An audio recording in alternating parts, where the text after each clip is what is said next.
আসসালামু আলাইকুম বন্ধুরা, আশা করি সকলেই ভালো আছেন। আমি এখানে খুব ভালো আছি। তো আমি আজকে আপনাদের সামনে নিয়ে চলে আসলাম মুরগির মাংস কষা।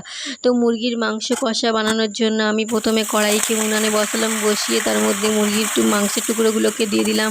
মাংসের টুকরো দিয়ে তার মধ্যে নুন হলুদ দিয়ে একটু হালকা লাল লাল করে ভেজে তুলে নিলাম।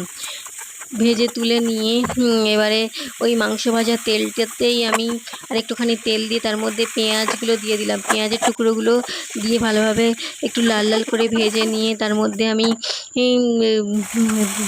লঙ্কা কাঁচা লঙ্কা দিয়ে দিলাম 3-4টে। কাঁচা লঙ্কা দিয়ে একটুখানি ভেজে তার মধ্যে আদা রসুন পেস্ট করাটা দিয়ে দিলাম। দিয়ে তার মধ্যে টমেটো কুচিগুলোকে দিয়ে দিলাম। দিয়ে ভালোভাবে নাড়াচাড়া করতে লাগলাম। নাড়াচাড়া করে তার মধ্যে হলুদ গুঁড়ো দিয়ে দিলাম, লঙ্কা গুঁড়ো দিয়ে দিলাম, ধনে জিরে গুঁড়ো দিয়ে দিলাম। দিয়ে ভালোভাবে নাড়াচাড়া করলাম। নাড়াচাড়া করে মশলাটাকে ফ্রাই করতে লাগলাম।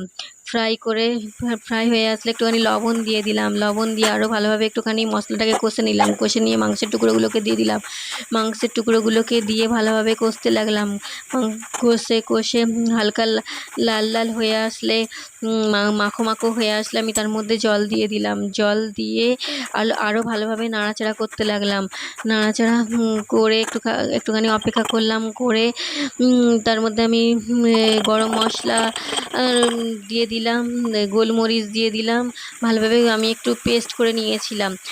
দিয়ে আরও ভালোভাবে কষতে লাগলাম। কষে জল দিয়ে দিলাম। জল দিয়ে আমি কড়াইয়ের মুখটা চাপা দিয়ে দিলাম এবং রেডি হয়ে গেল মাংস কষা।